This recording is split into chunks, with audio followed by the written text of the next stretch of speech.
Buenos días, hermano. Un gusto saludarle.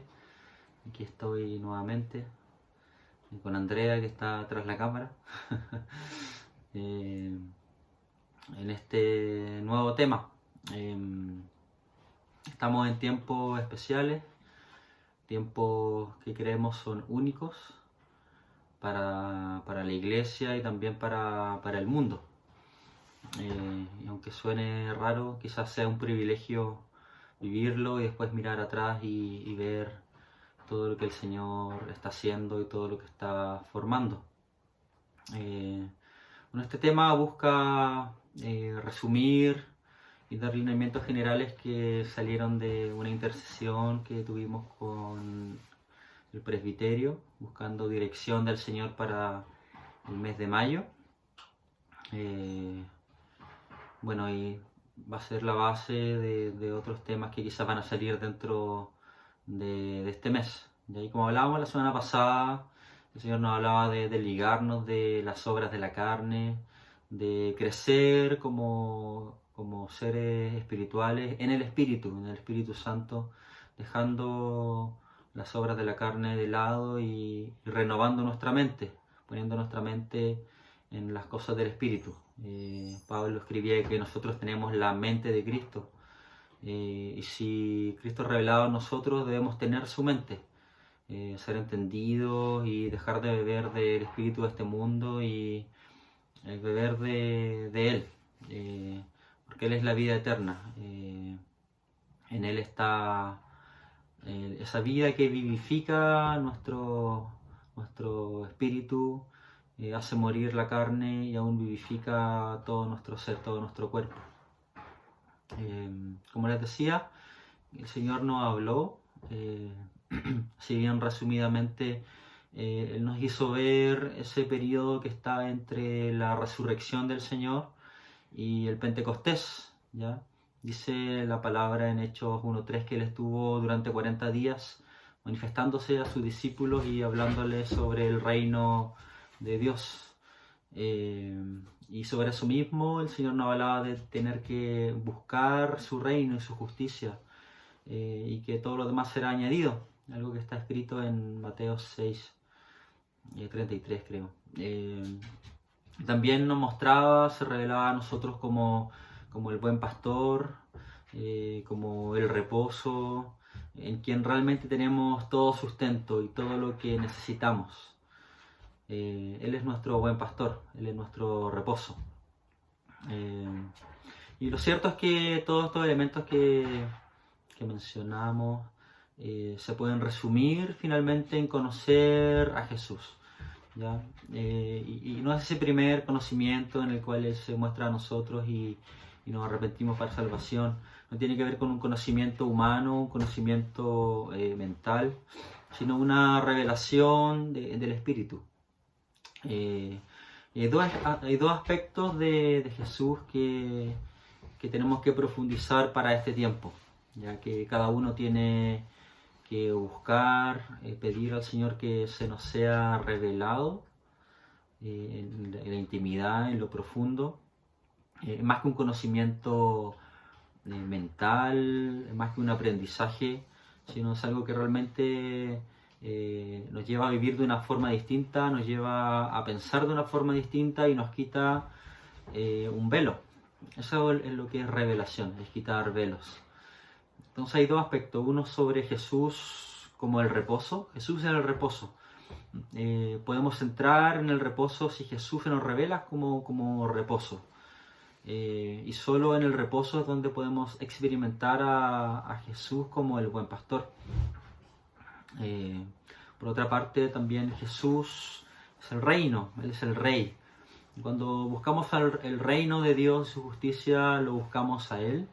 Cuando Él se revela como rey justo y todo lo que tenemos se sujeta a Él, y dentro de Él entramos en el reino. Ya es una consecuencia inmediata. Ya buscar el reino no es buscar visiones o señales, es realmente buscarlo a Él, y que todo lo que nosotros somos esté bajo su dominio y así reinar junto con Él. La pregunta es cómo Jesús es revelado. O mejor aún, ¿qué impide que Él se revele en mayor profundidad en nosotros? Y esa revelación trae consigo mayores niveles de fe. Finalmente, fe es creer, y creemos en lo que hemos conocido, en lo que hemos oído, en lo que se nos ha revelado. Entonces, ¿qué impide que podamos ver al Señor en mayor profundidad? ¿Qué velos aún permanecen sobre nuestro rostro? ¿Qué velos nos impiden todavía conocerlo en toda su plenitud? En particular en estas dos cosas, en Jesús como el reposo, Jesús como el reino, que son cosas distintas pero que están muy unidas en cierta manera. A veces, como los caminantes de Emaús, vamos conociendo al Maestro a medida que vamos caminando con Él, a medida que tenemos una relación con Él, y se van cayendo los velos mientras le buscamos, mientras nos disponemos a escuchar su voz. Vamos a leer el Salmo 95, del 6 al 11.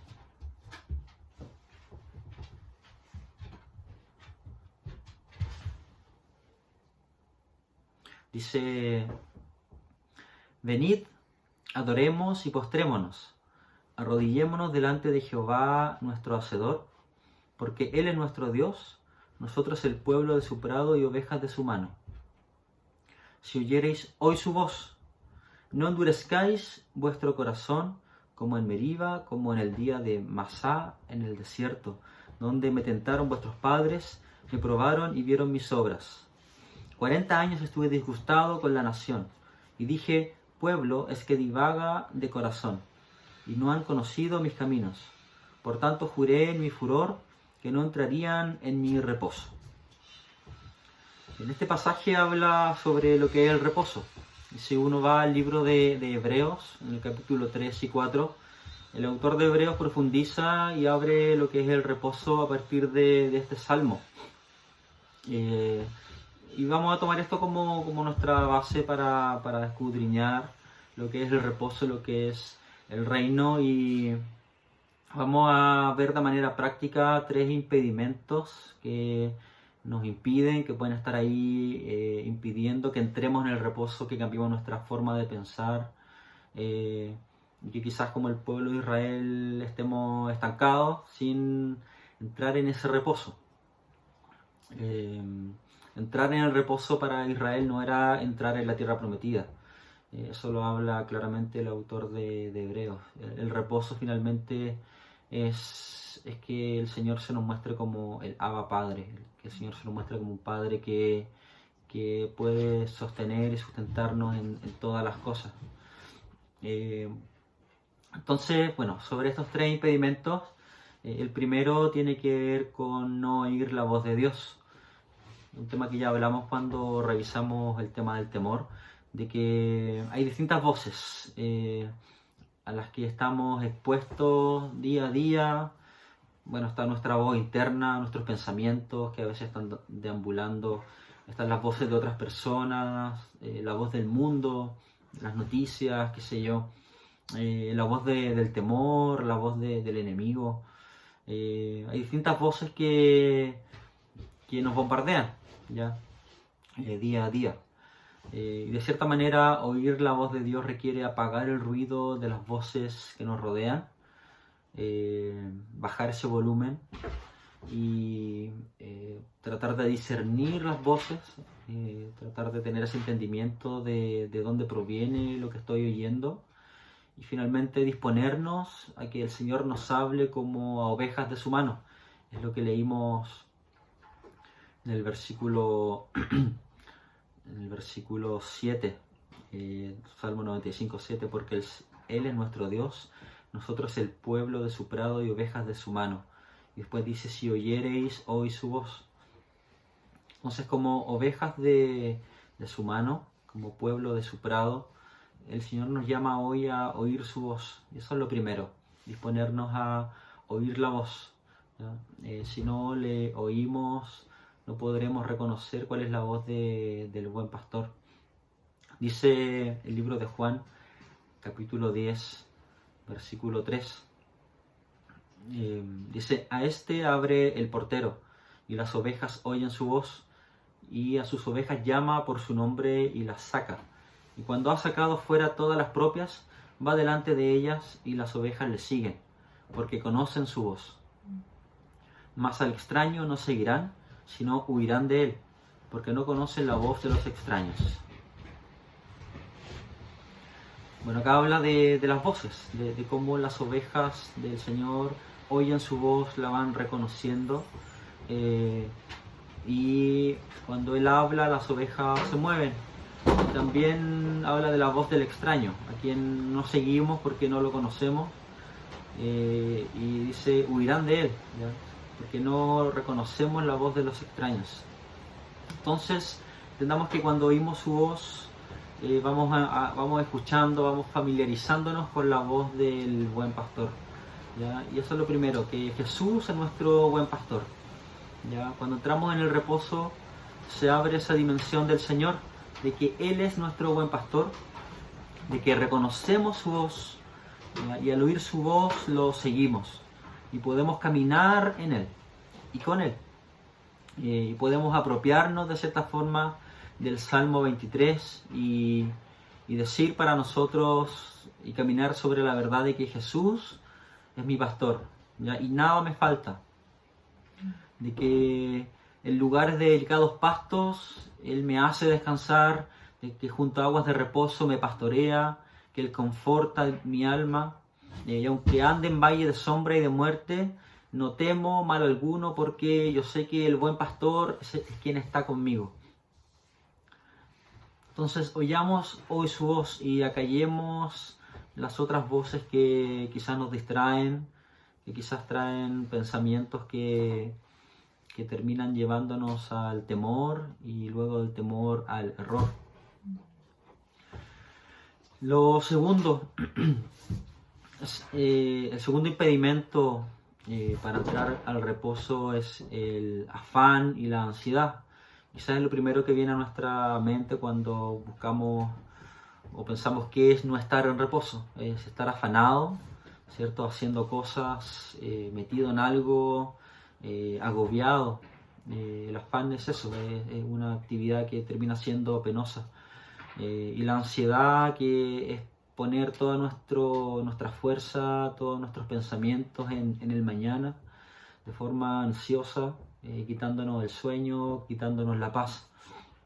Y lo cierto, si escudriñamos Hebreos 3 y Hebreos 4, tarea para la casa, vemos que se hace un énfasis importante en el hoy, ¿ya? Cuando dice la palabra, si oyereis hoy su voz, está en Hebreos 3:13 y en Hebreos 4:7. Esa referencia y habla sobre el hoy, sobre el ahora, ya cómo es relevante ese hoy para entrar en ese reposo. Y cuando nos centramos en el hoy y tenemos esa paz para mirar con calma lo que nos rodea, cuando vemos el plato sobre la mesa y lo miramos con agradecimiento, entendiendo que es el sustento de hoy, realmente podemos empezar a descansar y podemos entrar en ese reposo. Entonces, este hoy es una de las claves para entender el reposo. Vemos que Dios Padre reposó en el séptimo día de su obra y actualmente estamos aún en ese séptimo día. Vemos también en el pueblo, en el desierto, cómo el Señor día a día iba proveyendo a través del maná de forma sobrenatural. Ese maná no se podía guardar de un día para otro, se pudría, se enmohecía. Y así también tenemos que vivir en el día a día, con ese foco en que este es el día que hizo el Señor. Y por eso me gozaré y me alegraré en Él, sin afanarnos en el mañana. Finalmente, el afán y la ansiedad son síntomas de que no estamos en el reposo, no estamos viviendo en este hoy eterno que el Señor ha puesto frente a nosotros, y que estamos fuera del reposo. Jesús decía claramente, lo dice en Mateo 6:31, no os afanéis, pues diciendo qué comeremos o qué beberemos o qué vestiremos, porque los gentiles buscan todas estas cosas, pero vuestro Padre celestial sabe que tenéis necesidad de todas estas cosas. Mas buscad primeramente el reino de Dios y su justicia, y todas estas cosas os serán añadidas. Vemos entonces que Él nos llama a buscar el reino, como una forma de desprendernos de todo afán, de toda ansiedad.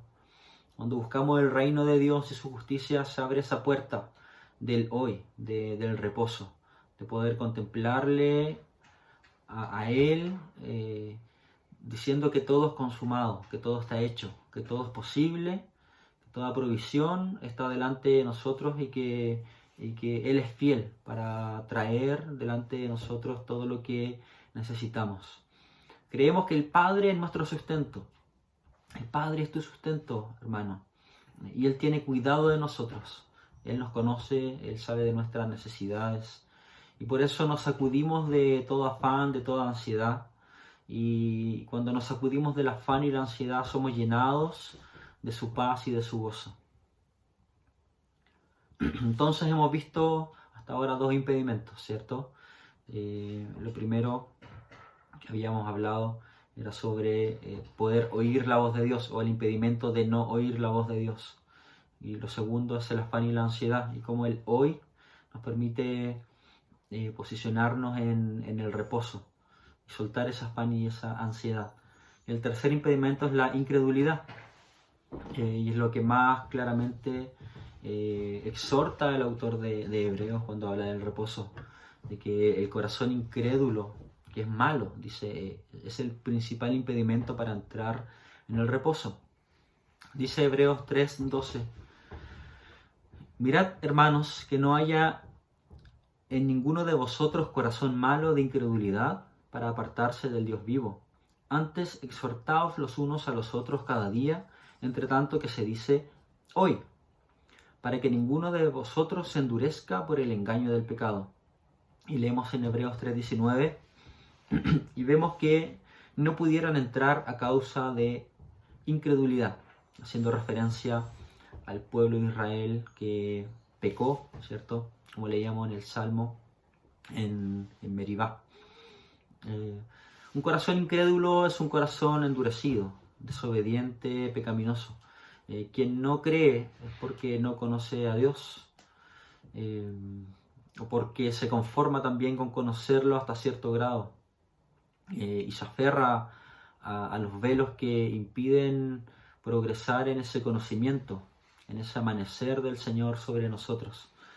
Y muchas veces, así como el pueblo de Israel no creyó, a pesar de haber visto tanta maravilla, tanto poder de Dios al liberarlo de la esclavitud de Egipto, terminamos con pensamientos de duda, de incredulidad, o pensamientos de temor, pensamientos que finalmente desconocen lo que el Señor es, ya, y se revela finalmente que no estamos creyendo y que el Señor no es nuestro Padre en nuestro corazón. Bueno, Él es nuestro Padre, pero hay algo que impide que eso sea una verdad en la cual sostenernos.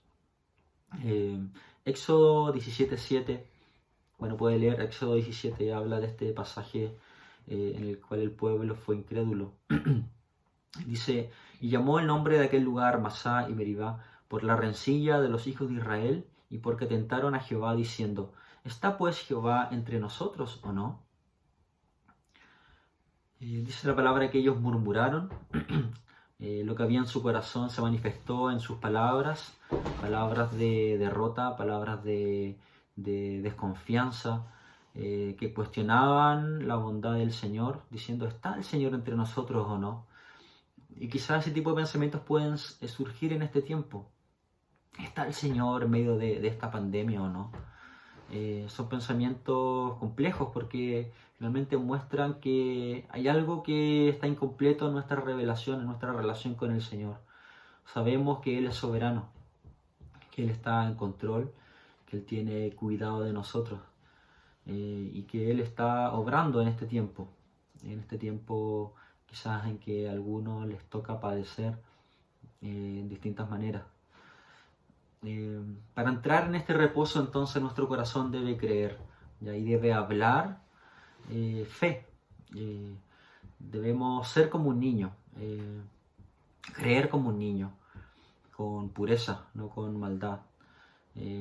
Estar dispuesto a renunciar a todo argumento, a todo pensamiento, a todo pecado del corazón, aún a toda falta de perdón, quitar el dolor del corazón, quitar todo amor por el mundo, y aún renunciar a lo que somos, dejar todo delante de Él, ya para recibir este reino, entrar en este reposo, ser hallados en Él, y avanzar de manera firme en este tiempo. Dice la palabra en Marcos 10:14, viéndolo Jesús se indignó y les dijo, dejad a los niños venir a mí y no se lo impidáis, porque de los tales es el reino de Dios. De cierto os digo que el que no reciba el reino de Dios como un niño no entrará en él. Vemos en los niños corazones limpios, corazones crédulos, o sea, corazones que les es fácil creer, les es fácil oír y tomar esas verdades que el Señor pone delante de nosotros. Entonces quitemos nuestro corazón incrédulo, pidámosle al Señor que quite todo tipo de incredulidad en este tiempo, para realmente entrar en este reposo.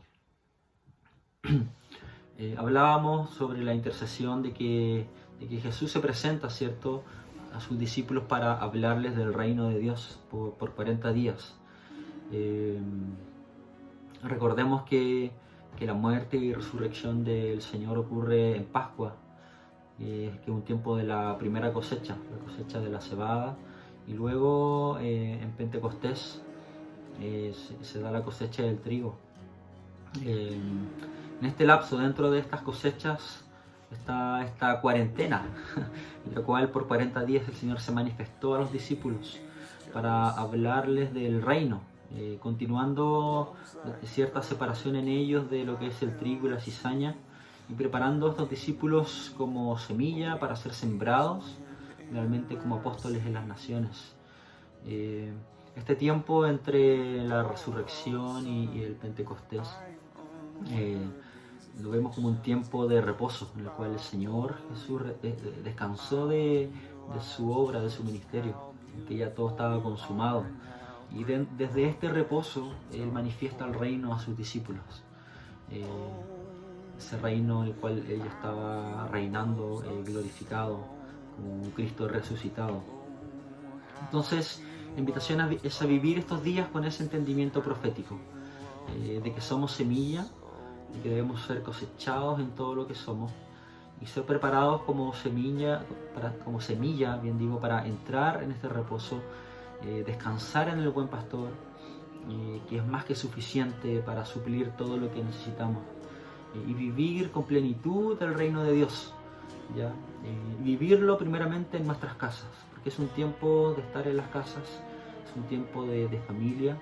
Y el reino de Dios debe ser manifestado, debe ser visible en los niños, en los padres, en los abuelos, en todo el núcleo familiar. El reino de Dios. ¿Cómo sabemos que el reino está en medio nuestro? Es cuando hay justicia, paz y gozo en el Espíritu. Eso dice Romanos 14:17. Porque el reino de Dios no es comida ni bebida, sino justicia, paz y gozo en el Espíritu. Y todo lo demás será añadido. Invitamos, hermano, a que pueda seguir meditando en esta palabra, a que pueda vivir con este entendimiento profético estos días, que abra su corazón para que Él se muestre, para que el Padre se muestre en mayor profundidad, que el Señor se revele, como decíamos, como el reposo, como el reino, y que podamos tomar la cena ahora. Prepare la cena y tomemos esta cena con ese entendimiento, meditando en que todo consumado es, y que podemos entrar en este reposo, descansar en su victoria, y traer a nosotros toda justicia, toda paz, todo gozo, sacudirnos de todo afán, de toda ansiedad, de toda incredulidad, de toda voz que no sea su voz, y que Él inunde realmente con su reino, con su reposo nuestras vidas, nuestros hogares y aún nuestras comunidades, y que el Señor siga perfeccionando su obra en nosotros. Bien, mi hermano, les saludo en el amor del Señor y tomen la cena con ese entendimiento, que todo consumado es. Amén.